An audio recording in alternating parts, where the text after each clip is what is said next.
Hamba-hamba Allah yang beriman, yang senantiasa mendapatkan curahan kasih sayang dari Allah Subhanahu wa taala. Mari sama-sama kita mengawali ibadah Jumat kita di siang ini dengan berucap syukur kehadirat Allah Subhanahu wa taala. Dialah Allah Rabb kita yang tiada henti-hentinya, tiada bosan-bosannya untuk memberikan berbagai macam karunia. Meskipun banyak di antara kita yang belum bisa memaksimalkan dirinya dalam mentaati Allah Subhanahu wa taala. Masih banyak di antara kita yang masih berjibaku atau selalu melakukan kemaksiatan-kemaksiatan. Tapi Allah tidak pernah mengurangi jatah rezeki kita. Allah tetap saja memberikan nikmat-nikmatnya buat kita semua. Beda halnya dengan kita hadirin. Kita kepada Allah sering bosan. Baru duduk sebentar di masjid, maka kita sudah merasa jenuh, merasa bosan. Setiap kali kita melakukan ibadah dan berbagai macam ketaatan, kita sering bosannya daripada nyamannya. Padahal Allah nggak pernah merasa bosan dengan kita. Oleh karena itu maka kita patut mensyukuri semua nikmat-nikmat yang sudah Allah anugerahkan buat kita. Dengan cara apa hadirin? Kita bersyukur dengan cara kita melaksanakan segala perintah-perintahnya dan menjauhi segala larangan-larangannya. Allah hanya menginginkan kita semua menjadi hamba-hambanya yang tahu diri. Sudah diberikan berbagai macam nikmat, fasilitas hidup. Lalu kita tentu dituntut untuk bagaimana menggunakan seluruh nikmat Allah. Kita pergunakan untuk melakukan berbagai macam perbuatan yang si pemberi nikmat senangi. Di antaranya adalah duduk bersimpuh kita, aktivitas ibadah kita di siang ini, yakni melaksanakan ibadah sholat Jumat berjamaah. Semoga ibadah kita siang ini diterima oleh Allah Subhanahu wa taala. Amin Allahumma amin. Selanjutnya hadirin, sebagai manusia-manusia yang dengan sebab hadirnya Rasul sallallahu alaihi wasallam ke muka bumi ini, maka kita menjadi hamba-hamba Allah yang mendapatkan petunjuk Islam, hidayah Islam. Oleh karena itu maka sebagai salah satu bentuk syukur dan juga cinta kita kepada Nabi adalah dengan bersolawat kepadanya. Jangan pernah bosan kita berucap Allahumma salli ala Sayyidina Muhammad wa ala ali Sayyidina Muhammad. Terlebih di hari Jumat ini, maka Nabi SAW akan menyampaikan doa dan keselamatan buat kita semua ini berlipat-lipat. Ya, satu kali maka Rasul akan berikan solawat, salamnya untuk kita berlipat-lipat, luar biasa. Ya. Oleh karena itu maka jangan bosan-bosan untuk kita bersolawat kepada baginda Nabi Muhammad SAW. Selanjutnya hadirin, khatib berpesan untuk diri pribadi dan juga jamaah semua. Mari sama-sama terus kita berusaha untuk menjadi hamba Allah yang baik. Allah hanya ingin kita semua jadi orang muslim. Orang muslim itu artinya orang yang tunduk patuh hanya kepada Allah, melaksanakan segala perintah-perintah Allah dan menjauhi segala larangan-larangannya. Matahari yang besar, yang luar biasa manfaatnya bagi kehidupan kita, itu saja makhluk Allah taat sama Allah. Allah perintahkan matahari itu dia terbit dari timur, tenggelam di barat. Sampai hari ini matahari itu nggak pernah dia itu menyelisihi atau dia itu tidak pernah tidak patuh sama Allah. Sekalinya dia melakukan ketidakpatuhan, misalnya dia terbit dari barat lalu tenggelam di timur, terjadi kiamat. Gitu. Terjadi kerusakan. Begitu pula gunung-gunung yang menjulang tinggi, besar, kokoh, maka semua tunduk dan patuh kepada Allah. Bahkan dalam Al-Quran disebutkan ketika gunung diturunkan oleh Allah Subhanahu wa taala Al-Quran kepada gunung, "Lau anzalna hadzal Qur'an 'ala jabal la ra'aita khashi'an mutasaddian." Kata Allah, kalau Quran itu diturunkan kepada gunung, maka gunung itu akan hancur saking takutnya kepada Allah Subhanahu wa taala. Bahkan dalam surah Al-Ahzab, Allah Subhanahu wa taala berfirman, sebelum Allah memberikan amanah kepada manusia, Allah pernah menawarkan amanah untuk hidup di muka bumi ini, beribadah dan kemudian mengelola alam ini. Allah tawarkan terlebih dahulu kepada langit, kepada bumi, kepada gunung-gunung. Kata Allah Subhanahu wa taala, "Inna 'aradna al-amanata 'ala as-samawati wal ard wal jibal." Kata Allah Subhanahu wa taala, sungguh kami telah menawarkan amanah untuk menjadi khalifah di muka bumi ini, mengelola alam ini, yaitu langit dan bumi dan juga gunung-gunung. Fa'abaina ayyahmilnaha, tapi semuanya menolak, hadirin. Langit ditawarkan amanah, menolak. Bumi ditawarkan amanah, menolak. Gunung-gunung ditawarkan amanah, menolak. Makhluk-makhluk Allah yang besar-besar itu, yang kokoh, yang hebat, itu menolak. Kenapa, hadirin? Karena mereka khawatir nggak bisa memegang amanah itu dengan sebaik-baiknya. Karena setiap amanah itu pasti akan dimintai pertanggungjawaban oleh Allah Subhanahu wa taala.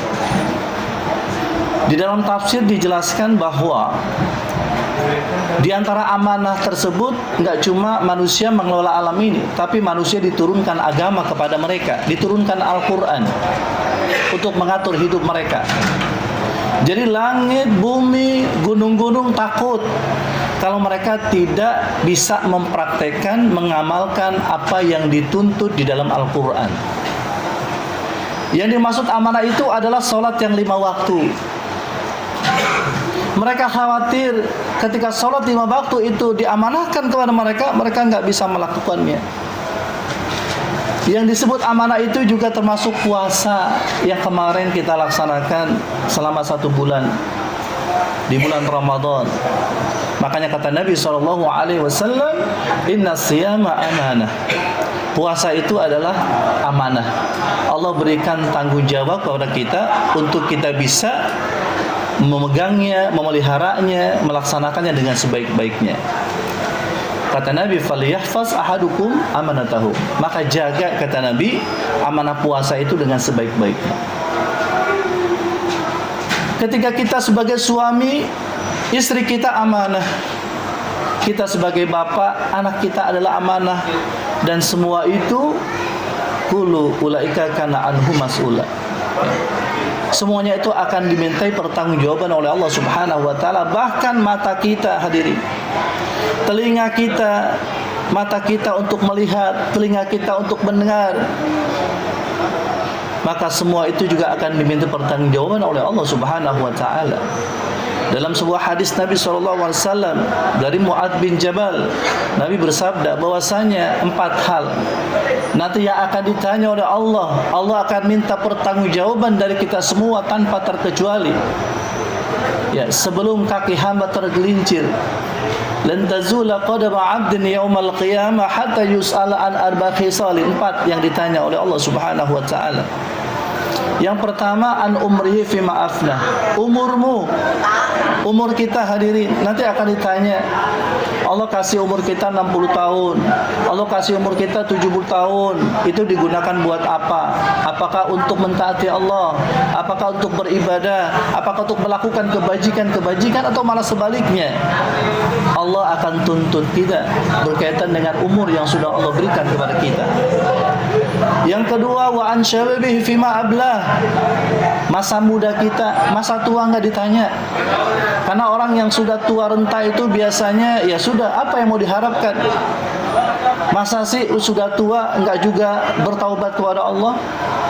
Masih begitu-gitu aja? Masih memenuhi syahwat dunianya? Maka kemudian Allah enggak tanya tuh masa tua. Yang Allah tanya masa muda. Kadangkala kan prinsip ya, atau mungkin pola pikir orang kita itu ya, istilahnya kelapa muda dikupas-kupasin, selagi muda dipuas-puasin. Nah, ini pola pikir yang salah, hadirin. Lagi muda itu justru kata Nabi SAW, orang yang nanti akan mendapatkan naungan di sisi Allah Subhanahu wa taala itu di hari kiamat yang tidak ada naungan kecuali naungan Allah Subhanahu wa taala itu adalah wasyabun nasya'a fi ibadatillah. Seorang pemuda semakin dia tumbuh dewasa, tambah umurnya semakin dia taat kepada Allah Subhanahu wa taala. Makanya masa muda adalah masa yang energik, masa kita untuk melakukan banyak hal. Kalau sudah anak muda bergerak, selesai persoalan yang dihadapi oleh masyarakat kita. Tapi kalau anak mudanya itu diam, anak mudanya enggak bergerak, anak mudanya enggak peduli, maka rusak masyarakat. Nah, oleh karena itu maka masa muda nanti akan ditanya oleh Allah Subhanahu wa taala. Lalu kemudian nantinya akan ditanya oleh Allah Subhanahu wa taala dan minta pertanggungjawaban kita itu adalah an ilmihi madza amila bihi. Siapa di antara kita yang rajin menuntut ilmu, rajin taklim, maka Allah akan tanya sejauh mana sudah ilmu-ilmu yang mereka dapatkan itu mereka amalkan. Ilmu yang kita peroleh, kita terima nanti akan ditanya oleh Allah Subhanahu wa taala. Dan Allah sangat benci, hadirin, kepada manusia-manusia yang dia paham, dia ngerti tapi dia tetap melakukan hal yang itu adalah merupakan hal yang dilarang oleh Allah Subhanahu wa taala. Ada orang yang dia paham, dia ngerti judi haram, tetap aja dilakukan. Allah benci sama orang ini. Ada orang yang ngerti bahwasanya minum khamar, menggunakan narkoba itu adalah perbuatan yang bodoh, perbuatan yang merusak, perbuatan yang buruk. Dia udah ngerti itu dan dia sudah mengerti bahwasanya dampak buruk menggunakan atau mengkonsumsi minuman atau mungkin barang-barang yang seperti itu akan merusak kesehatannya, merusak dirinya, tapi tetap aja dilakukan. Ya, maka Allah sangat benci kepada orang ini. Kaburu maqtan indallahi an taqulu ma la taf'alun. Besar kebencian Allah ketika ada orang yang dia ngerti, dia paham dan dia mengatakan bahkan kepada orang lain ini enggak baik. Ya, sama juga dengan orang tua yang mengatakan jangan bohong, jangan bohong, jangan bohong. Tapi dia sendiri berbohong. Nah, ini adalah suatu ketentuan yang ketika Allah Subhanahu wa taala melihat, memandang hambanya demikian, maka Allah sangat membencinya. Jadi ilmu yang kita sudah dapatkan tentang perkara-perkara yang berkaitan dengan hukum, tugas kita adalah melaksanakannya. Atau ketika kita mengatakan suatu kebaikan, maka sesungguhnya ketika kita mengatakan suatu kebaikan kepada orang lain, nyuruh orang lain berbuat baik, sebenarnya kita sedang menyuruh diri kita sendiri untuk melakukan kebaikan yang pertama kali. Kita nyuruh orang sholat, kita nyuruh anak sholat, berarti yang pertama kali mesti kita lakukan adalah bahwa suruhan itu buat diri kita. Ketika kita melarang sesuatu kepada orang lain karena itu keburukan, sesungguhnya kita sedang melarang diri kita sendiri. Nah, itu tanggung jawab kita nanti akan Allah minta pertanggungjawaban di sisi Allah Subhanahu wa taala nanti dari kiamat. Dan yang terakhir yang nanti akan diminta pertanggungjawaban itu adalah yaitu berkaitan dengan harta. Berkaitan dengan harta ini ada dua, hadirin, yang ditanya. Kalau yang lain tadi tiga, yang lain itu cuma satu ditanya. Tapi berkaitan dengan harta dua ditanya. Min aina iktasabahu wa fima anfaqu. Harta itu didapat dari mana dan dibelanjakan untuk apa? Ya. Jadi penerimaan dengan pengeluaran itu harus balance, seimbang. Ya, mana penerimaannya, mana pengeluarannya. Itu yang nanti akan ditanya nanti di hari kiamat. Nah, oleh karena itu hadirin sekalian rahimakumullah, maka Ramadan kemarin itu sesungguhnya sudah memberikan kesadaran kepada kita tentang mana baik, mana buruk. Kita sudah terbiasa melakukan kebaikan-kebaikan di Ramadan kemarin. Oleh karena itu maka tugas kita di bulan Syawal ini selepas Ramadan adalah sesuai dengan istilah Syawal itu sendiri, berasal dari kata syala yang artinya irtafa'a, meningkat. Salat di Ramadan kemarin kita itu salatnya kita sudah berjamaah, maka terus jaga ya. Di luar Ramadan ini kita salat tetap berjamaah. Ketika di Ramadan kemarin kita sudah bisa untuk menjaga lisan kita. Kita nggak berbohong, kita nggak maki-maki orang. Itu adalah suatu sikap perbuatan yang sangat baik. Kalau sebulan kita bisa jaga itu, maka selepas itu, setelah Ramadan, maka kita juga mesti jaga itu, agar lisan kita juga senantiasa terjaga. Begitu pula dengan pandangan kita, pendengaran kita, panca indera kita, semua juga harus terjaga. Kalau kemarin kita sudah baca Quran, kita sudah khatamkan Quran, maka selepas Ramadan terus kita baca.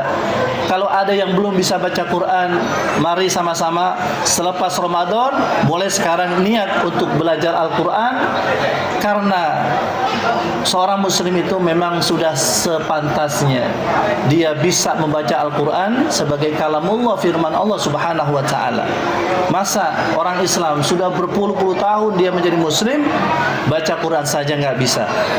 Kenapa nggak bisa? Karena nggak mau belajar. Oleh karena itu, maka kita tidak boleh putus asa, kita tidak boleh berkecil hati. Siapapun di antara kita, kalau masih mau belajar, kata Allah, walaqad yasarnal Quran, Allah akan mudahkan Quran itu. Maka bagi saudara-saudaraku semua yang belum bisa baca Quran, yuk mari sama-sama kita belajar lagi untuk kita bisa membaca Al-Quran. Insya Allah ini adalah sebuah kemuliaan. Dan tentu ibadah-ibadah yang lain ya, yang kita perlu tingkatkan lagi ya, kita jaga, kita pelihara. Dan terutama di bulan Syawal ini ada nanti ibadah puasa sunnah, yaitu puasa di bulan Syawal, yang kata Nabi SAW, man shoma Ramadan, siapa yang sudah puasa di bulan Ramadan, tsumma atbahu sittan min Syawal, lalu dia ikuti puasa Ramadan itu di bulan Syawalnya dengan melaksanakan puasa 6 hari ya, di bulan Syawal ya. Selama di bulan Syawal itu 6 hari saja dia puasa, maka kata Nabi pahalanya itu adalah, ganjarannya itu adalah, yaitu kasyami ad-dahr, seperti puasa sepanjang tahun atau setahun penuh. Nah, oleh karena itu hadirin, mari sama-sama ya kita terus tingkatkan amalia-amalia kita ya, ketaatan atau kebajikan-kebajikan kita yang sudah kita laksanakan di Ramadan, terus kita jaga, kita pelihara terus di luar Ramadan ini, sehingga pada akhirnya kita menjadi hamba-hamba Allah yang meningkat ya, kuantitas dan kualitas amalnya.